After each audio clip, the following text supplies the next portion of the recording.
Step one is to put the bike in neutral and then get the rear wheel off the ground. It doesn't need to be much, just enough for it to be able to spin freely like so. The next step is to set your neutral pedal position, so basically where it is at rest. I like mine quite low, but there are some restrictions depending on the bike on how low you can have it. For example, with this bike there's a crash bar here, aftermarket crash bar, so if I have the starting position too low, it's not going to have enough throw to lock the wheel up, because I want the pressure to be high enough so that under max braking force it will lock the rear wheel up, and obviously you'd modulate your brake pressure from there. So how it is now, it's a little bit low, so I don't have much opportunity to modulate the brakes before it hits into this crash bar and you have no more braking left. On this bike, the C50, you can adjust it with that little bolt there. So there's a locking nut, 10mm, and then a 10mm adjustment bolt. It's easiest to adjust with a socket, so like this. Just pop that over there. The more you turn it clockwise, the lower the pedal will go, and then anti-clockwise the pedal goes up. So I'm going to set that to what feels comfortable for me, and then I'll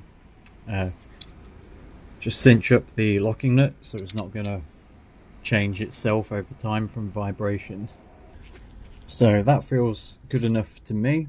I don't like it too high, because in a feet forward position, as you have on a cruiser, depending on your height, I'm 6 foot, so I really don't like to have to lift my toe up really high, because obviously you're riding like this and then you have to kind of go like that to get your toe on it, so I don't like that being too high. That seems like a good middle ground to me. So next we're going to go towards the rear of the bike, where the magic happens. God, that was cringe. So here we are, and here is your adjuster. On this particular bike it's a 12mm. So the easiest way to do it is either with a deep set socket or a ratchet spanner like I've got here. And basically what you want to do is spin the tyre and at the same time start tightening this up. And the moment you feel the brakes start to engage, back it off a turn or half a turn, and you're basically set. You do not want to mess this up. If you tighten it so that the brakes are even slightly engaging, when you go for a ride, it doesn't matter how slight it is, if the brakes are rubbing on the drum over miles and miles at like 60-70 miles an hour, that's going to generate heat, and that's going to generate a lot of heat to the point where this is scorching, and you're going to glaze the drum pads inside, and at worst that's going to generate so much heat that it's going to lock the rear wheel up from the metal expanding. So yeah, you've got to be careful here, and that's why it's so important to get the rear wheel off the ground. So off camera I'm going to do exactly what I just said. Spin the wheel with one hand, and then with this one I'm going to slowly tighten the adjuster other side, just like this, while I'm spinning the wheel.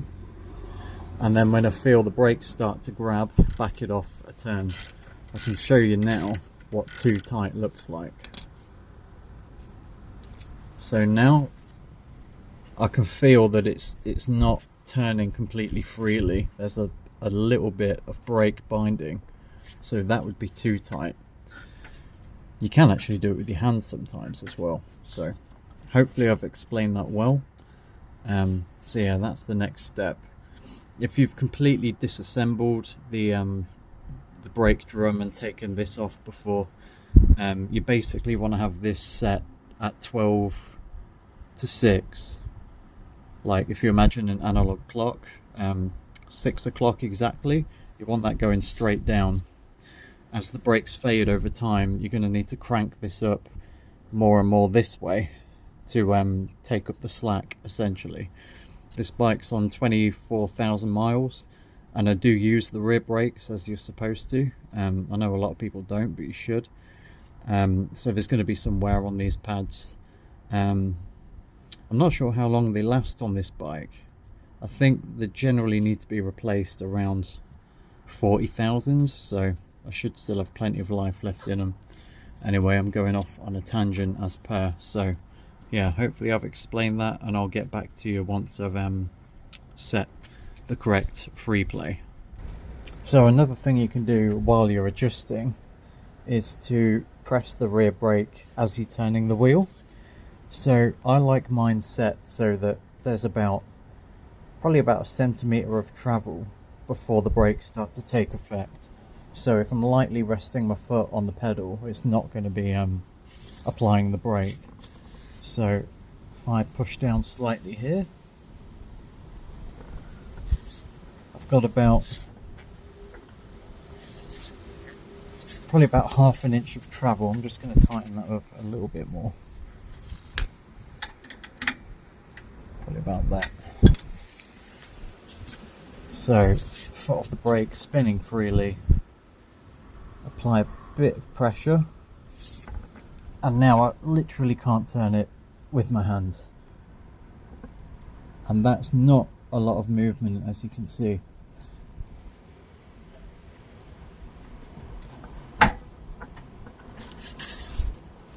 So, just apply a little bit, and that small amount of movement and that little bit of pedal travel you can see there, that's about as much as I need to move it before it starts applying the brakes. So, and then if I slam my foot on the pedal, there's no way I'm turning that. So that's about it. So it's all set up. You've got everything adjusted to how you want it. In my case, I've got it so I reach maximum brake force before this ever gets a chance to touch the crash bar.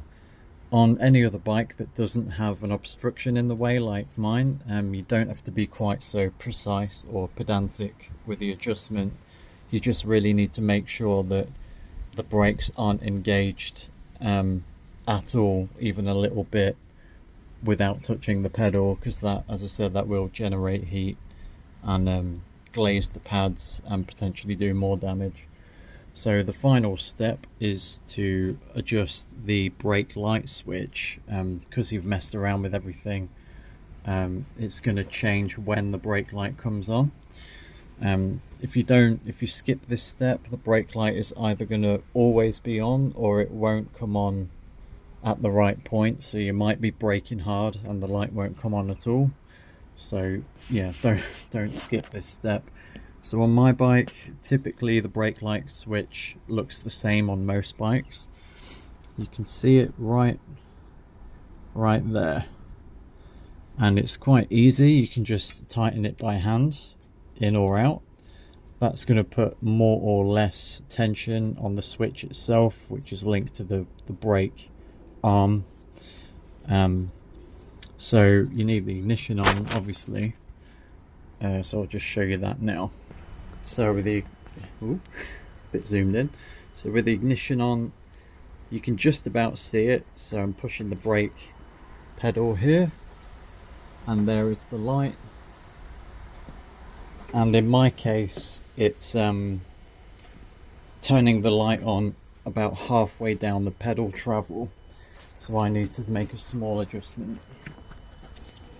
So if I remember right, I screw it outwards this way to make it, no sorry, clockwise, to make it come on a bit sooner. Just play about with it, and it'll get to the point where it comes on at the right time. Yeah, that feels perfect. Basically, you just want the light to come on the moment you start applying the brake. It's quite self-explanatory. I just don't like having it too sensitive, where if I'm literally just putting like this amount of pressure on, I don't like the brake light to come on, because I've essentially got no braking power when I'm just very lightly pushing on it like that. So yeah, no special tools, you just do it by hand. It's a plastic thread anyway, so it's very straightforward, and you'll figure it out quickly. So I hope this helps.